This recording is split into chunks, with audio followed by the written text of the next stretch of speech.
আপনাদের বাবাদেরকেও বললাম, আজ স্বার্থপর মা বাপ শুধু সম্পদের হিসাব মিলাইতেছেন। আপনার চোখের সামনে 20 বছর যার স্ত্রী পর্দা করে না, এটা কোনো বেডই? তুমি বেটা কোনো স্বামী বেটা কাপুরুষ তো এত কাপুরুষ হয় না বেটা। মুসলমান তো দূরে থাক, আত্মমর্যাদা যার আছে, আত্মসম্মান, আত্মবিবেক, তার স্ত্রী বুঝি বেটি আমার বউ, আমি বিবাহ করলাম, হালাল পবিত্র স্ত্রী আমার, তোমার রং চায় রাস্তার বেড হইত, তোমার এটা কিতা, আমনি কিতা, আপনি প্লাস্টিক নি, আপনি কিতা আসলে, আমি এটা কি জাতের বেড হইতাম না? আপনার গায়রতে লাগে না? আপনার প্রেস্টিজে লাগে না? আত্মসম্মানে লাগে না? আত্মসম্মান মানুষের শ্রেষ্ঠ নিয়ামত। গায়রত এটাকে অহংকার বলে না, এটাকে বলে আত্মসম্মান। অর্থাৎ আমার ধর্মের একটা ইজ্জত আছে।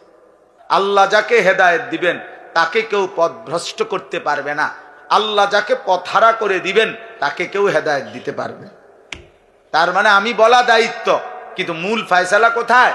আসমান। মূল ফয়সালা আল্লাহর কাছে, আল্লাহর কাছে, আল্লাহর কাছে। হযরত ওমর রাদিয়াল্লাহু তাআলা আনহু তিনি রওনা দিছেন নবীজি সাল্লাল্লাহু আলাইহি সাল্লামের গর্দান নেওয়ার জন্য, তরবারি হাতে, প্রচন্ড উত্তেজিত, রাগান্বিত, হাতে খোলা তরবারি, কলিজার ভিতরে কুফরি, নবীর প্রতি প্রচন্ড গোসা, উন্মুক্ত তরবারি। এই অবস্থায় আল্লাহ বলছেন আমি হেদায়েত দেব। আপনি যদি বলেন এটা বুঝে একটা কথা হইলো, এটা বিচারের কথা হইলো, আপনি এর কি বুঝে হেদায়েত দিবেন? তে যায় কোন দিকে আপনি বুঝেন না? আল্লাহ বলবেন আমার ইচ্ছা, তোমার সমস্যা কি, তোমার অসুবিধা কি, আমি হেদায়েত দেব। তো ঠিকই আল্লাহ এই চলার পথেই, ওই দিনেই, এই তরবারি হাতেই, এই রাগান্বিত অবস্থাতেই ওমরকে হেদায়েত দিছেন। তো ওমর কালেমাওয়ালা হয়ে গেছে।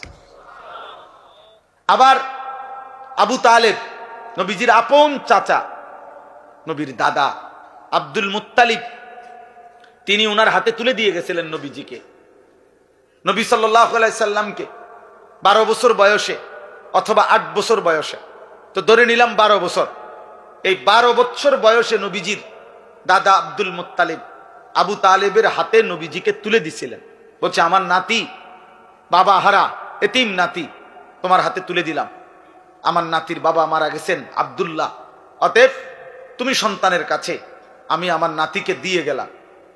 এই যে দিয়ে গেছে নবীজিকে আবু তালেবের হাতে, নবীজি সাল্লাল্লাহু আলাইহি সাল্লামের বয়স যখন 50, তখন আবু তালেব ইন্তেকাল করছে। তো 12 থেকে 50 মোট 38 বছর, একটানা 38 বছর, প্রতিটা সুখে দুঃখে জীবনের 38 বছর একটানা নবীজির পাশে ছিলেন, আদর করছেন, সোহাগ করছেন, আশ্রয় দিছেন, ভালোবাসা দিছেন, সার্বিক তদারকি করছেন এই আবু তালেব। এর মধ্যে ইসলাম প্রচারের পরেও আরো 10 বছর, কারণ নবীজির ইন্তেকাল, আরে নবীজির বয়স যখন 50 তখন তিনি ইন্তেকাল করছেন। তাহলে নবীজি 40 বছর বয়সে কালেমার দাওয়াত শুরু করছেন, তাহলে তো এখানে আরো 10 বছর, মানে নবীজি ইসলামের দাওয়াত শুরু করছে যখন, তখনও উনি নবীজিরে পাইছে আরো 10 বছর, আগের 28 বছর। তাহলে 28 আর 10, এই 38 বছরের আদর সোহাগ, 38 বছরের এই ভালোবাসা, নবীজির পাশে থাকার পরেও আল্লাহ বলছে বন্ধু আমার বুঝে ধরে নাই, আমি চাইলাম না, আবু তালেবকে হেদায়েত দিলাম। আবু তালেব ঈমান আনে নাই, তাহলে বিষয়টা কার হাতে? নালে আবু তালেব 38 বছরের নবীজির পাশে ছিল, খামখেয়ালি কথা। অতএব এটা বোঝা উচিত, এটা বোঝা উচিত আমাদের দোস্ত। এই জন্য প্রত্যেকের প্রতি আমরা আশাবাদী। কে কখন বদলাবে, কে কখন আল্লাহর পথে আসবে, কে কখন আল্লাহর দ্বীনের জন্য জান প্রাণ কোরবানি করবে, সে রবের ফয়সালা। হতাশ হই না কখনোই। আমরা বুঝাইতে চেষ্টা করি, ধাক্কা দেই, প্রেসার দেই, প্রেরণা দেই, বলতে চেষ্টা করি বিভিন্ন ভাঙ্গিকে। বহু বক্তা, বহু আলেম, বহু উলামা আউলিয়া নানাভাবে এক কথাই বলতে চেষ্টা করে যে হে আল্লাহর বান্দা, তুমি তোমার জীবনের উপরে রহম করো, হায়াতের কদর করো, তুমি তোমার আখিরাতকে সুন্দর করো, তোমার পরকাল তুমি সাজাও। দুনিয়া তুমি না চাইলেও পূরণ হয়ে যাবে, দুনিয়া না চাইলেও পূরণ হয়। খোদার কসম, প্রত্যেকটা মানুষ এ কথা ইয়াকিন রাখবেন, দুনিয়া আমার আপনার জন্য যাটুকু বরাদ্দ তা পৌঁছবেই, তা পৌঁছবেই। ইন্নার রিজকা লা ইয়াতলুবুল আবদা কামা ইয়াতলুবু আজালাহু। দোস্ত, এটা মনে রাখবেন। জওয়ান ভাই, তোমরা মনে রাখো, নবীজি বলছে, উম্মত তোমাদের প্রত্যেককে তোমাদের রিজিক তালাশ করে নেবে ওইভাবে তোমাদের মৃত্যু তোমাদেরকে যেভাবে তালাশ করে নেয়। তুমি না চাইলেও যেমন মৃত্যু তোমার কাছে পৌঁছে যায়, তুমি না চাইলেও, তুমি না জানলেও তোমার রিজিক তোমার কাছে পৌঁছে যাবে, তোমারে খুঁজে নিবে, রিজিক তোমাকেই খুঁজে নিবে। একজন মানুষ তার জীবনের যত অর্জন যা পায় তার জীবনের জন্য সব রিজিক। রিজিক শুধু বাতকে বলে না, ও যে ও ছোট বাচ্চা, ওনার সন্তান, তো ও রিজিক। হালাল পবিত্র স্ত্রী, এটা রিজিক। হ্যাঁ, মানে জীবনের যা কিছু আমরা পাইলাম আল্লাহর কাছ থেকে সব আমাদের রিজিক। রিজিক মানে শুধু বাত না, রিজিক মানে শুধু টাকা না। এক কথায় আমার যা অর্জন আল্লাহ দিয়েছেন সব রিজিক। আল্লাহ তাআলার নবী বলেন, আল্লাহি লান ইয়ামুতা নাফসান হাত্তা তাস্তাকমিলা রিজকাহা। আল্লাহর কসম, নবীজি বলেন, কেউ একটি প্রাণ, একটি আত্মার মৃত্যু হবে না তার রিজিক পূর্ণ না করে, তার রিজিক পূর্ণ না করে। আজকে অসংখ্য বাবা মা, অভিভাবক আপনার চোখের সামনে আপনাদের ছেলে মেয়েদেরকে শুধুমাত্র ফিকির করছেন, আপনি বাবা ও আপনার ছেলে, মা ও আপনার সন্তান। বাবা মা আর সন্তানের সাথে সম্পর্কের ভিত্তি উপার্জন। উপার্জন। বাবার একটাই ফিকির, বয়স হয়ে গেছে, এখনো টাকা রোজগারের কোনো বুঝ হইল না, তাড়াতাড়ি হয় বিদেশ পাঠাও, নইলে কিস্তিতে পারো, সুদে পারো, 2 নম্বরই করে পারো, 6 নম্বরই করে পারো, কোনো না কোনো ভাবে ফুলাটার একটা লাইন ধরায় দাও। লাইন মানে টাকা, লাইন ধরায় দাও মানে টাকা। 12 লাখ টাকা লাগবো ইটালি, কোনো অসুবিধা নাই। কোন দিন? সর্বোচ্চ 12 দিন সময়। চাচাই ঠিকই জমি বেচ চালাইছে 6 লাখ টাকা, 3 লাখ টাকা সুদে নিছে, 3 লাখ টাকা কিস্তিতে নিছে, নিয়ে 12 লাখ টাকার ব্যবস্থা 12 দিনের মধ্যে ব্যবস্থা হইয়া ফুতে ফ্লাইট হয়ে গেছে। মানুষের দ্বারে বলে দিছে, খাস করিয়া কত দোয়া করবেন, আল্লাহ আল্লাহ করিয়া ফোলাগারে বিদেশ পাঠাইছে। অত সামনে তো আল্লাহ আল্লাহ করিয়া পাঠান নাই, সুদে না পাঠাইছে। আমনে তো আল্লাহ আল্লাহ করিয়া পাঠান নাই, কিস্তিতে পাঠাইছেন, হারাম দিয়ে। হারাম কেন হারাম নিলেন? আমনে লুভি, দুনিয়া লুভি, আমনের সম্পদ লুভি।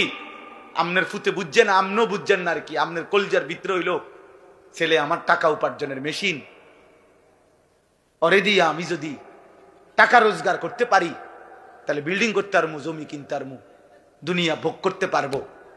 আখেরাত আপনিও ভুলে গেছেন, আখেরাত আপনার সন্তানও ভুলে গেছে। নালে ইমানদার মুসলমান, কোন মুসলিম বাবা ইমানদার 1000 বার পৃথিবী থেকে জান যাবে কিন্তু হারাম তো নিতে পারে না, হারাম তো নিতে পারে না। ওই যে বললাম, আমরা এটা বুঝছি, আমরা এটা বুঝছি যে সন্তানের টাকা পয়সা, সন্তানের কামাই রোজগারির ব্যবস্থা করা এটা আমি বাবার একক দায়িত্ব। এটা আল্লাহ পারবে না। আল্লাহ ছোটবেলায় মার বুক থেকে দুধ পান করাইছে, এটা যদিও পারছে, ছোট্ট থাকতে পারছে, আল্লাহ 16 বছর 18 বছরের সন্তানকে আর লালন পালন করতে পারবে না। নাই তো ইনসাফ করেন, নাহলে একজন বাবা এখন প্রতিবাদ করেন, যদি কেউ সুদ নিয়া থাকেন, কিস্তি নিয়া ছেলেরে বিদেশ পাঠাইয়া থাকেন, তো আমনে এখন দাঁড়াইয়া প্রতিবাদ করেন যে আমি আল্লাহর জন্য পাঠাইছি, আখিরাতের জন্য পাঠাইছি সুদে।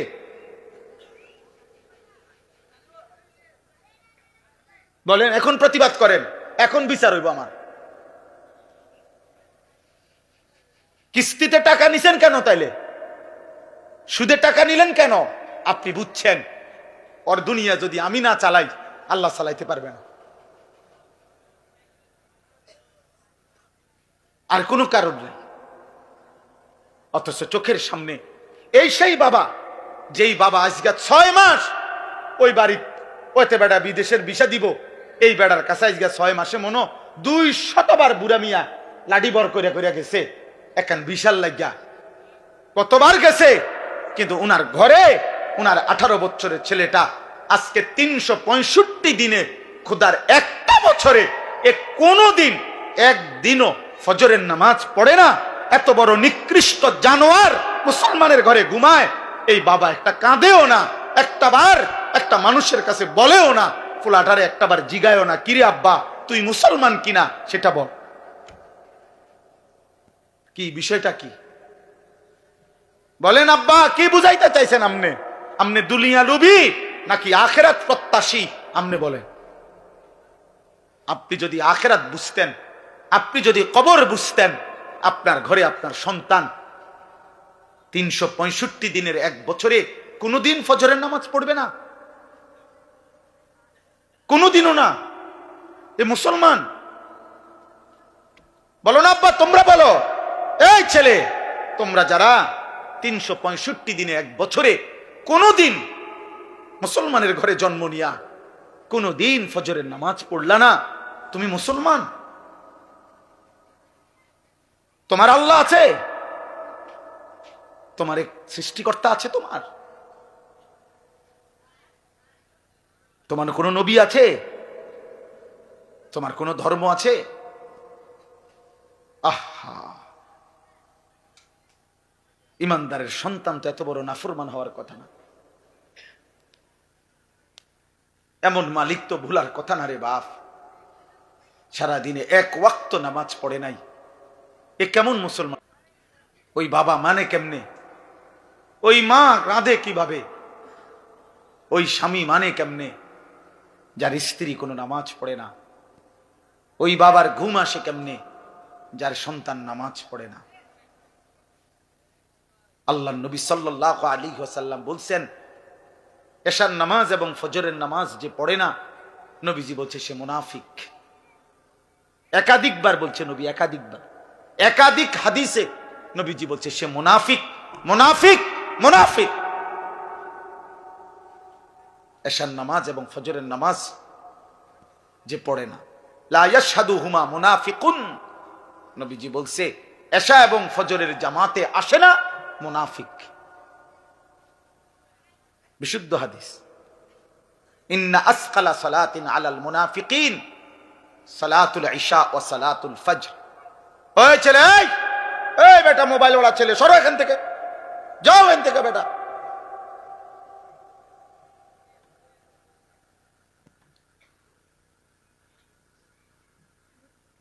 জি, একজন শুনলেও কোনো সমস্যা নাই, একজনের জন্যই বললাম। আমি তো ভোটে দাঁড়াইছি না যে সবার সমর্থন আমার দরকার, আপনাদের প্রত্যেকের একটি ভোট আমার দরকার।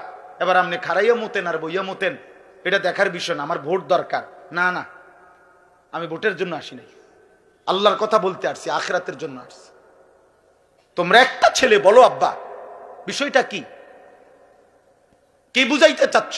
আমি দাঁড় করাই।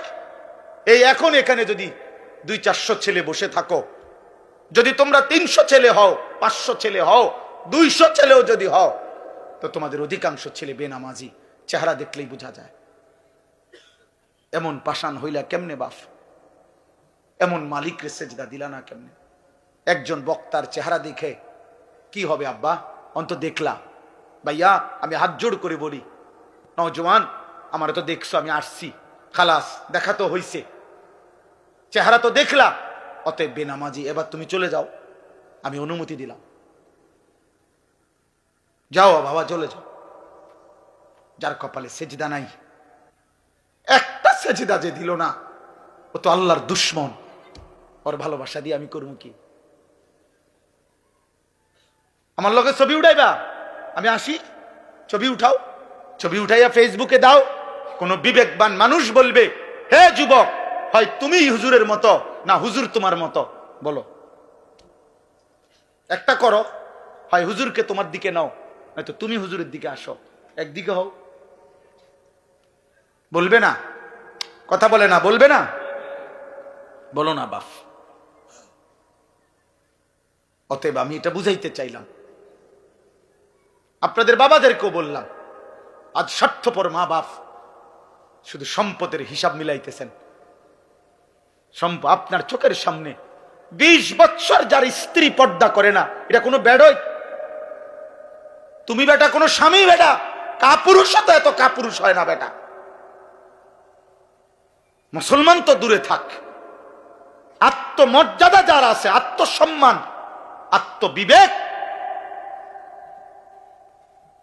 তার স্ত্রী বিউজি, বেটি আমার বউ, আমি বিবাহ করলাম, হালাল পবিত্র স্ত্রী আমার, তোমার রং চায় রাস্তার বেড হইত, তোমার এটা কিতা, আমনে কিতা, আপনি প্লাস্টিক নি, আপনি কিতা আসলে, আমি এটা কি জাতের বেড হইতাম না? আপনার গায়রতে লাগে না? আপনার প্রেস্টিজে লাগে না? আত্মসম্মানে লাগে না? আত্মসম্মান মানুষের শ্রেষ্ঠ নিয়ামত। গায়রত, এটাকে অহংকার বলে না, এটাকে বলে আত্মসম্মান। অর্থাৎ আমার ধর্মের একটা ইজ্জত আছে, আমি এক রবের গোলাম, আমি এক নবী মুহাম্মদ সাল্লাল্লাহু আলাইহি সাল্লামের উম্মত। নবীজির একজন সাহাবী, মাত্র 16 বছর বয়সের যুবক কিশোর, মুসাইলামা কাজ্জাব, মিথ্যা নবী দাবিদার, ওনাকে আটকাইছিল। ভণ্ড এই পৃথিবীতে প্রথম যে ব্যক্তি নিজেকে মিথ্যা নবী দাবি করছিল, নবীজির জামানার শেষে ইন্তেকালের পূর্ব মুহূর্তে মুসাইলামা এই নবীর ওই সাহাবী, কিশোর সাহাবীকে আটকায় ফেলছিল, বন্দী করে বলছিল, তুই শুধু একবার বলবি আমি মুসাইলামা আল্লাহর নবী। উনি বলছে, আমি 1000 বার বলবো আনতা কাজ্জাব, তুমি মিথ্যাবাদী। বাল মুহাম্মাদুন রাসূলুল্লাহ, বরং মদিনার বন্ধু আমার মুহাম্মদ, তিনি আল্লাহর রাসূল। আমরা কিতাবে পড়ছি মুসাইলামা এই সাহাবী 16 বছরের, এই বাবা শোনো, 16 বছরের এই সাহাবীকে শরীরের একটা একটা অংশ, হাত, নাক, চোখ, কান, জিহ্বাটা, সারাটা শরীর কাই, খোদার কসম আমি উর্দু কিতাবে পড়ছি, এভাবে গোশতের টুকরা যেভাবে পিস পিস করে, এরকম গোশতের টুকরার পিস পিস করে এরপরে ছিন্ন ভিন্ন করে ছিটাইয়া ফেলে দিছে, ওনাকে শহীদ করে দিছে। আল্লাহর কসম, এই খবর যেদিন মদিনায় ওনার মার কাছে আসছে, মা উম্মে আম্মারা, ওই মাও মহিলা সাহাবী ছিলেন, হাবিব ইবনে জায়েদের মা উম্মে আম্মারা, এই মহিলা ওনার কাছে আইসা সাহাবীরা অন্যরা বলছে, মা তোমার সন্তান হাবিব, ওরে মুসাইলামা ভণ্ড বেঈমান হত্যা করছে, শহীদ করছে, তোমার সন্তানের একটা একটা টুকরা শরীর পিস পিস করে করে ফেলছে, কিন্তু তোমার সন্তান শেষ মুহূর্ত পর্যন্ত নবী মুহাম্মদকে রাসূল বলছে, আর ওরে মিথ্যাবাদী বলছে, কাজ্জাব বলছে, কাজ্জাব। আল্লাহর কসম, ওই মা একটা চিৎকার দিয়া বলছে, লিহাযাল ইয়াউম আরদাতুহু, মদিনাবাসী, এমন একটা দিনের জন্যই আমি আমার সন্তানকে বুকের দুধ পান করাইছি। আমার সন্তান আমার বুকের দুধের হক আদায় করছে।